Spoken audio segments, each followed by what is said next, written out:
Why were there so many killers in the 1980s? To be honest, nobody's quite sure why, but many have theorized. For one, the 80s saw the rise in the movement of people.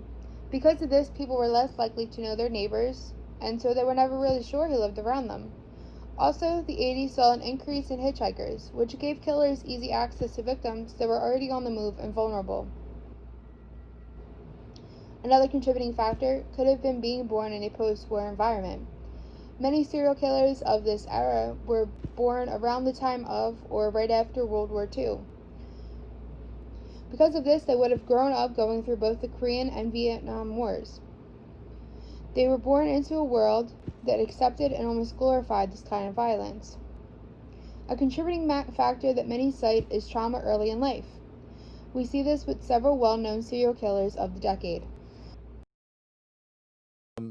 There are other men who were raised in fairly good homes or even rather normal homes, but who suffered a head injury that affected these key areas in the frontal lobe, such as Richard Serrett in Georgia, who was raised in a wealthy home, went around killing 10 women after he had married and he had a daughter, but then he got kind of fed up with the marriage, etc. Now, he had suffered 2 bouts of prolonged unconsciousness when he fell from jungle gyms and things like that when he was a kid, after which he underwent a dramatic and swift change in his personality.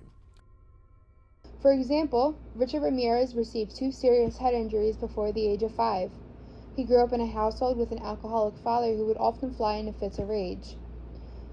Also, his cousin Miguel, who had fought in the Vietnam War, would often show Ramirez at a young age photos of his victims. It was also his cousin Miguel who got him into drug use and alcohol use at a young age. Jeffrey Dahmer grew up in a dysfunctional family and at around the age of 3 had a traumatic surgery. Around the age of 14, he also turned to alcohol use.